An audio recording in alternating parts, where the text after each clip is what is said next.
खाटू श्याम बाबा हारे का सहारा की एक इमोशनल कथा। राजस्थान के एक छोटे से गांव में मोहन नाम का एक साधारण युवक रहता था। पिता बचपन में ही चल बसे थे, माँ बीमार रहती थी और घर चलाने की सारी जिम्मेदारी मोहन के कंधों पर थी। दिन भर मेहनत करता, फिर भी हालात नहीं बदलते थे।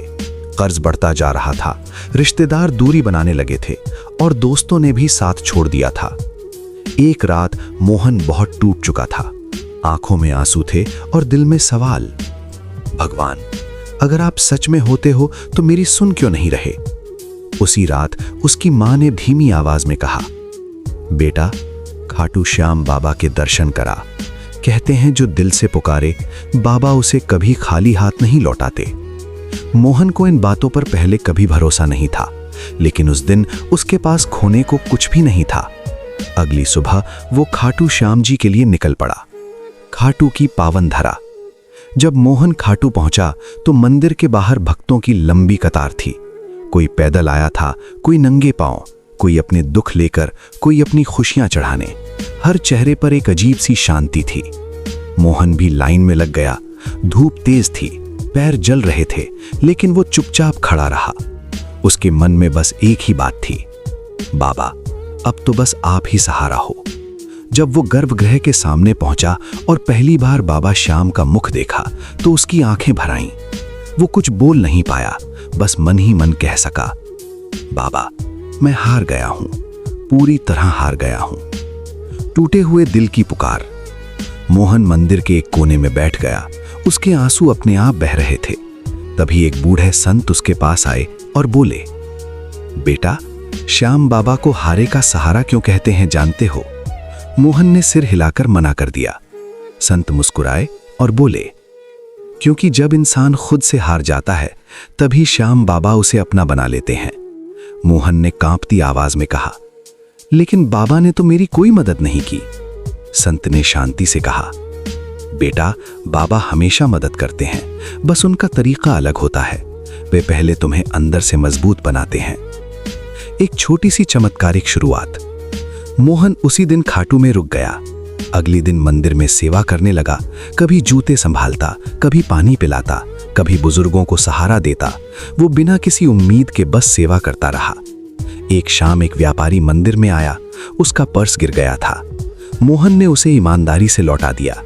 व्यापारी बहुत प्रभावित हुआ और बोला, बेटा, तुम क्या करते हो? मोहन ने अपनी कहानी सुना दी। व्यापारी ने कहा, मेरे साथ काम करोगे? मुझे ऐसे ही ईमानदार लोगों की जरूरत है। मोहन की आंखों में चमक आ गई। उसे लगा जैसे बाबा ने पहली बार उसकी सुन ली हो। परीक्षा अभी बाकी थी। मोहन ने मेहनत शुरू की। धीरे धीरे उसकी हालत सुधरने लगी।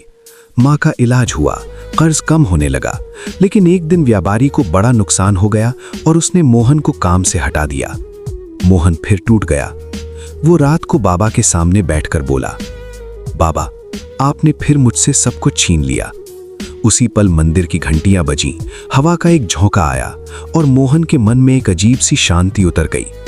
उसे अंदर से आवाज आई, मोहन, जो मैंने दिया था वो छिन सकता है, पर जो मैं तुम्हें बनाना चाहता हूं वो कोई नहीं छीन सकता। असली बदलाव। मोहन ने तय किया कि अब वो खुद कुछ करेगा। उसने छोटा सा काम शुरू किया। ईमानदारी, मेहनत और धैर्य से आगे बढ़ता गया। हर मुश्किल में वो बाबा का नाम लेता। कुछ सालों में मोहन एक सफल इंसान बन गया। गांव में लोग उसकी इज्जत करने लगे। वही लोग जो पहले उसका मजाक उड़ाते थे आज उससे सलाह लेने आते थे। लेकिन मोहन के दिल में घमंड नहीं था। वो जानता था, ये सब मेरा नहीं, मेरे श्याम बाबा का है। आखिरी मुलाकात। एक दिन मोहन फिर खाटू गया। उसी जगह बैठा जहां कभी वो रोया था। आंखें बंद करके बोला, बाबा, आपने मुझे सब कुछ दे दिया, अब बस एक बात समझा दो, आपने मेरी इतनी परीक्षा क्यों ली? उसके दिल में जवाब आया, क्योंकि मोहन, अगर मैं तुम्हें बिना तोड़े बनाता तो तुम कभी मुझे पहचान नहीं पाते। मोहन की आंखों से आंसू बहने लगे, लेकिन इस बार ये आंसू दुख के नहीं, कृतज्ञता के थे। कहानी का संदेश। खाटू श्याम बाबा हमें ये सिखाते हैं, हार के बाद ही असली जीत मिलती है। जो टूट जाता है वही बाबा के सबसे करीब होता है। और जो बाबा पर छोड़ देता है उसको बाबा कभी नहीं छोड़ते।